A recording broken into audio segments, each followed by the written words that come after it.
Good afternoon. We're here today with Mayor Susan Haynie, and welcome to the Boca Voice. Good afternoon. Thank you, Peter. It's a pleasure to be here. So we're in the middle of the race for mayor of Boca Raton. Tell us about how the campaign's going.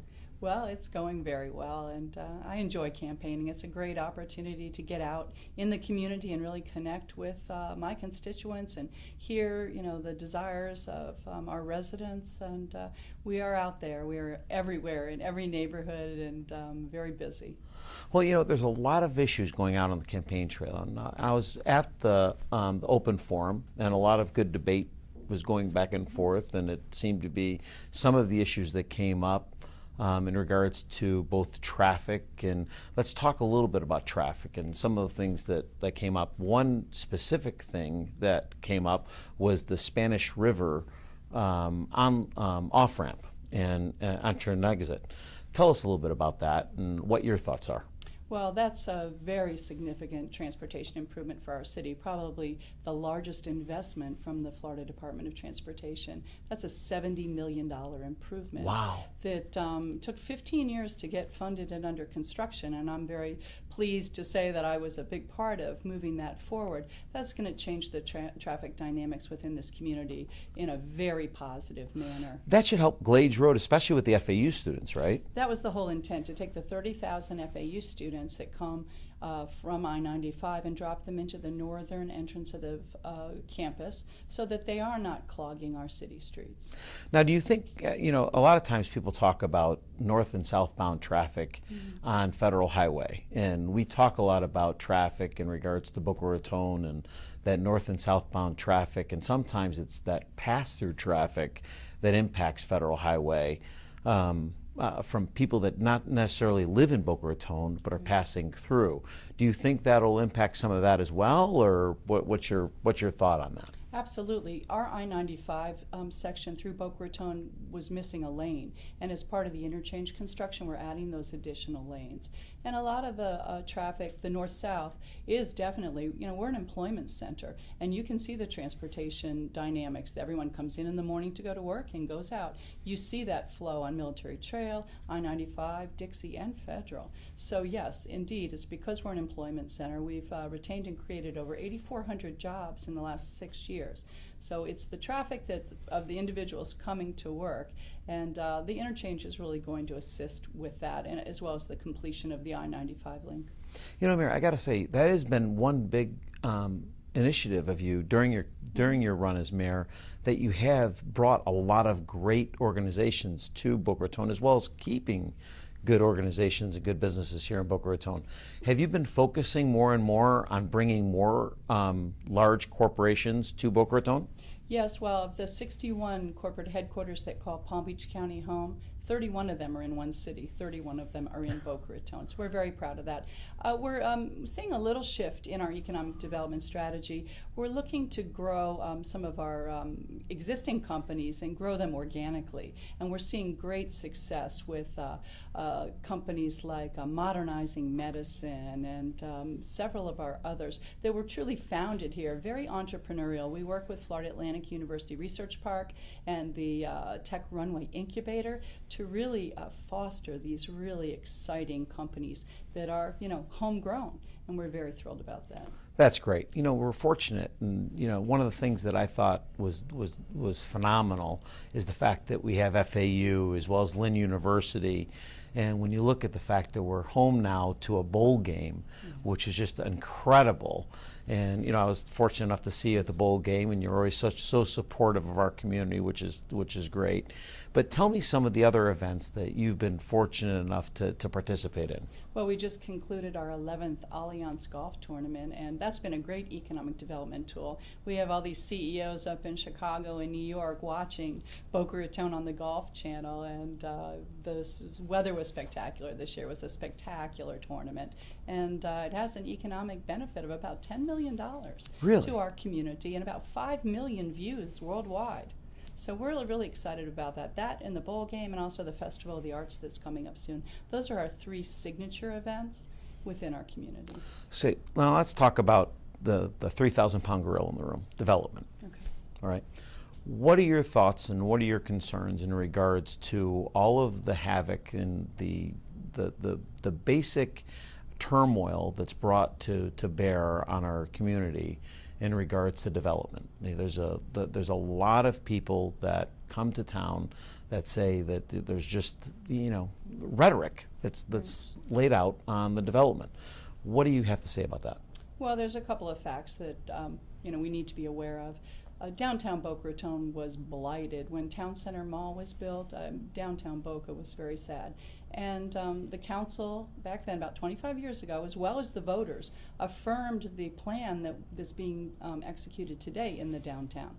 Now, because of the real estate recession, we had 6 years where nothing was built. And then everything came out of the ground at once. And I think that was overwhelming to a lot of people. And also the transportation improvements that we're planning to address the congestion, those are lagging a little further behind because the roads that are congested, Federal Highway, Dixie Highway perhaps, these are not city streets. They're either county or state roads. So we have to work in conjunction with those different jurisdictions to get these improvements not only funded but constructed. You made a comment at the forum actually that you suggested, one of your suggestions was looking at some sort of a study as what was happening up in Delray. We're using Dixie and Federal Highway similarly the way that Delray uses it, and possibly doing one way back and forth using Federal and Dixie Highway.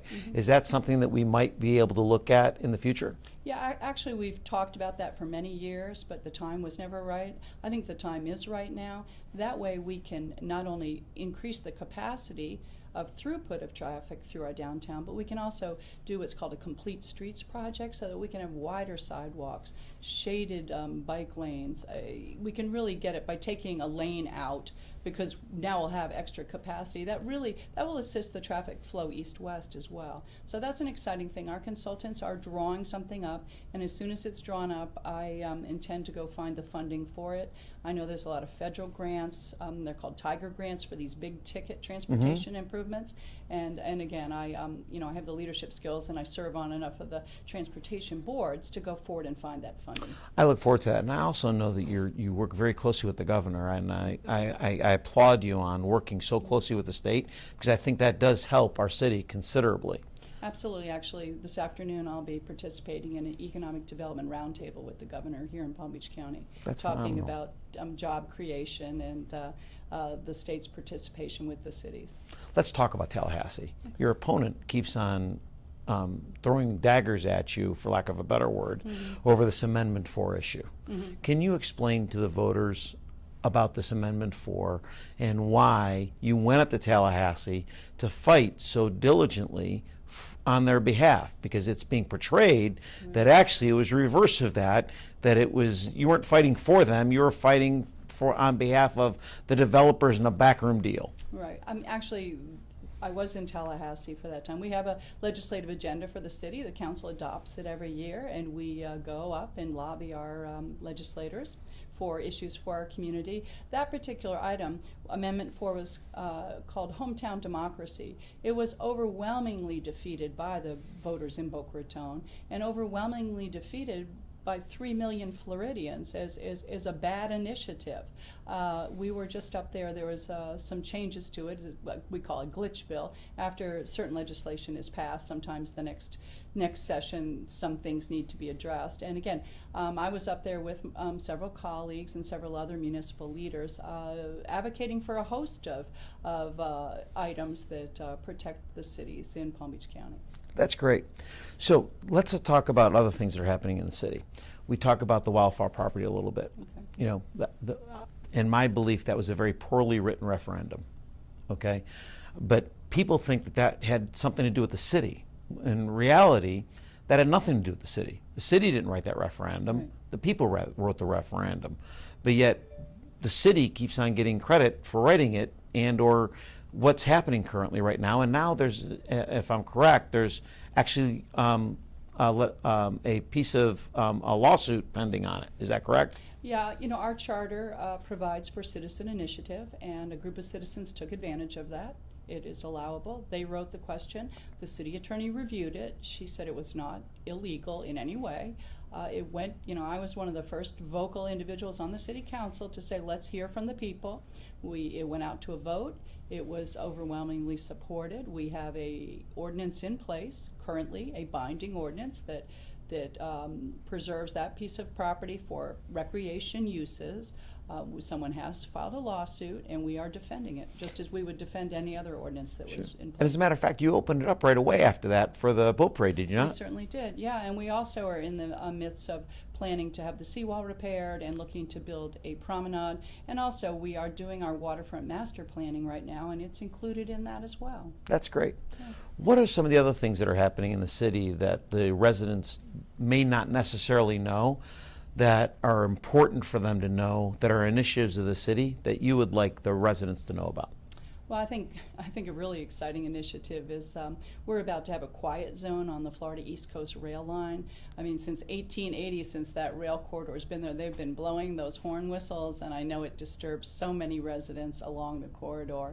I from my home, I can hear it all night long. There's a lot of safety improvements being placed at the crossings as part of the Bright Line improvement. Sure. Which will enable us as a community to request a quiet zone so that we won't hear those horn whistles anymore. So I think that's a real quality of life issue for a lot of people. That's great. What are your thoughts on the Midtown project? The Midtown project, interesting. The city, we designated several areas as planned mobility areas. The first one was the Arvida Park of Commerce, now known as the Park at Broken Sound. That's probably the most mature planned mobility. Sure. And the whole intent of planned mobility was to allow limited residential and limited retail adjacent to employment centers to reduce trips and shorten trips. And we can see with the Park Place Center that just opened on Military Trail, we see that. If you go up there at lunchtime, you'll see 300 plus employees from Office Depot walking next door to have lunch. Those cars are not on the road. They're walking. You also see all the adjacent residential areas, Broken Sound and the Colonnade and everyone along that area now shopping at the Fresh Market. They're still on the road, but they've shortened their trips. Sure. So that was the whole intent of planned mobility. One of the cornerstones of that whole area is the Tri-Rail station. And if you stand up there in the morning, you will see hundreds and hundreds of people getting off that train to go to work, and in the evening, the same. That's the whole intent, is to provide that. And the reason why that is the busiest station on the whole Tri-Rail corridor is because the city's addressed the last mile. We've partnered with the corporate citizens. They fund part of it, the city funds part of it, and the Florida Department of Transportation funds the rest, to have a shuttle system with very frequent service to all of those office areas. So when the employees come on the train, they get off, they get on the shuttle, they go right to work. It's a beautiful thing to see, and it's very successful up there. Midtown is the intent is to try and replicate that. Midtown has a little bit different characteristic. There's a lot more retail, Town Center Sure. Mall, Boca Raton Center. It has Military Trail bisecting it, which is a county road, and again, starting to experience some congestion. So it's a plan that continues to need some work. I know there's been some criticism as to how did that ever get to planning and zoning. Well, it got to planning and zoning because that's where we have our open public hearings, and people get to speak and hear and ask questions, and that's exactly what happened. Midtown is not ready to move forward by any means. There still continues to be a lot of questions that need to be answered, a lot of data that needs to be collected, especially regarding transportation issues. And at this point in time, it's just a concept. It is nothing that's soon to be approved. I would not approve it in its current state. And I was at the town hall meeting the other evening with many of the residents, and have been very vocal in sharing that. This is not a done deal. I've been criticized from my opponent, this Midtown, it's not a done deal. It is, something that someone has proposed, and we as the city are working with them and the neighborhoods to ensure that if anything does happen there, that it's positive, not something negative. It seems to me like your opponent continually wants to put words in your mouth. Well, a lot of his criticisms just are not based on facts. And the fact is that Midtown has not been approved. I did go forward and secure the $18 million for the second tri-rail station. That was before Midtown even came forward. That was just knowing that we had designated that as a planned mobility area. It will work its way through. There's another interesting characteristic to that area is that was annexed into our city, and it has underlying county zoning currently. So that's just another. It's a a lot of complicated, a lot of moving parts, and is well away from gaining any support from the city. Let's move a little bit closer back into downtown. I live a little closer, so unfortunately for you, I wanted to know a little bit more about what's happening in downtown. I find, and as I talk when I walk in downtown, a lot of people forget some of the buildings that we tore down, that some of these buildings that are coming up and replacing. Yes. Okay? And it's interesting to me that some of these buildings that are coming up, and I'll be the first one to say, and I've said it before, there's some buildings that came up out of the ground that necessarily don't look Meisner-esque, okay? But others do, right? But they certainly look better than the ones that were torn down, right? Yes. So, I think people forget really what was torn down. I mean, I remember back to the days when Meisner was actually Boca Mall. Yes. And what the actual cluster that was there. Now what we have there is just this beautiful location that we can go and enjoy with our family and pets and go out and enjoy, and we have an amphitheater that we can go out and enjoy. But if we would have listened to naysayers back then, we wouldn't have that today. So can you talk a little bit about when that all started, this development really started, and why now it's coming out? And I know you touched a little bit earlier that we had a 6-year stint of kind of no development, and I think people really don't understand that to a certain degree, and I think it bears a little bit more explanation. Yes, well, no one likes a building under construction, but then when they get concluded and they're painted and they're landscaped, suddenly they look more attractive. Sure. The downtown is a CRA, and as I stated before, it was approved by the city, and then after Meisner Park was built, then it went back to the voters who affirmed granting 8 million square feet of buildable rights and a host of infrastructure improvements to support that. That's the scenario that we build under downtown. Is a different set of rules than anywhere else in the city. That original approval that was affirmed by the voters did grant 100-foot buildings, and most of the buildings that you see today have been built under that scenario. We have many strategic transportation improvements coming forward to assist the congestion in the downtown. We talked about the one-way pairs as part of our municipal campus plan. We're looking to take 2nd Street through to 4th Avenue through the city campus, so that can serve as a bypass to Palmetto Park Road. So we have things in the works.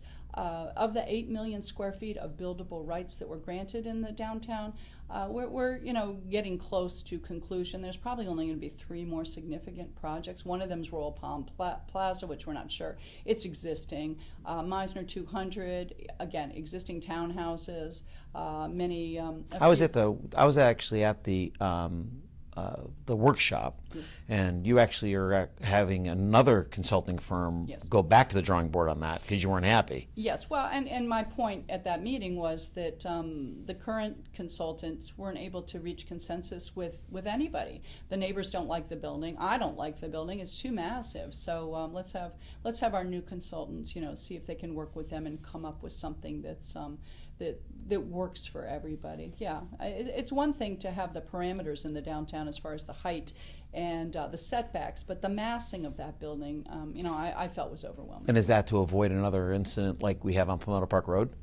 Yeah, the Palmetto Promenade, also known as Archstone, that everyone criticizes. So part of the design for that building was driven by a previous lawsuit from the neighbors, which put a zoning line down the middle of that property, which made it very shallow and provided for much smaller structures to the rear, which is why there's townhouses in the rear on Boca Raton Road. You brought up an interesting topic, and unfortunately, your opponent, I've is neglected to come on twice. I've asked him to come on twice. He's agreed to come on, and twice he's actually canceled just moments before. But he's actually sued the city 2 or 3 times. Ethics complaints. He filed several ethics complaints against No, but he the actually city. sued. He actually sued over that building, I think. Him and There was a group. There was a group that did. Yes. Okay, so are you saying that part of that building was actually that design had to be changed because of that? No, that zoning line, it was a previous lawsuit many Oh, years gotcha. ago. Okay. So it took the building, it took that property and split it right down the center, which made the front portion on Palmetto Park Road very narrow, which is why it's a very linear building. Oh, I gotcha. Because there could only be structures no more than, I believe, 30 feet to the rear. Okay. So That's what caused it That's because what caused it to be so linear. so linear. Yes. Okay. Yeah, instead of putting 2 towers side by side, it had to be long, and because the property was so narrow. Every action causes a reaction. Yes. Yes. Well, and a lot of things have unintended consequences. So. Okay. What else would you like the voters to know about you, Mayor? Well, I'm an open book. I've pretty much dedicated my entire adult life to serving this community. I'm a 45-year resident. I'm a Florida native, and I came up through the ranks. I started my career as a city employee in 1974. Wow. So and it's wonderful to I feel like I've grown up with this city, and it's such an honor to serve, and I look forward to continuing my service to this community. I have one question that I want to get off the table. Boca Watch did mention that you refused to come on and be interviewed by them. So can you respond to that? Because I know the answer, but I want to make sure that it's responded to in the right way, and I don't want to answer for you. Well, before my opponent entered the race, they had reached out and asked me to come on an interview, and I had it scheduled. And then, of course, then they withdrew it, saying that they thought it would be a conflict. Then they reached out after the fact, saying that he was no longer the editor, and now they wanted to interview for an endorsement. And how convenient that suddenly he's no longer the editor, and now he's there. He's been endorsed by them. Okay. I'm happy. I'm open. I'm happy to meet with anybody, go anywhere, but that just didn't seem to be a level playing field. Yeah, I would agree. Well, listen, I appreciate you coming on, Mayor, and I appreciate all the work you do for the city. We really do, and we look forward to seeing you out on the campaign trail. Thank you very much. I'm out there. Thank you for joining us on the Boca Voice. We look forward to seeing you on Fact or Fiction Friday. Don't forget to follow us online, and don't forget to follow us on Facebook. We look forward to seeing you soon.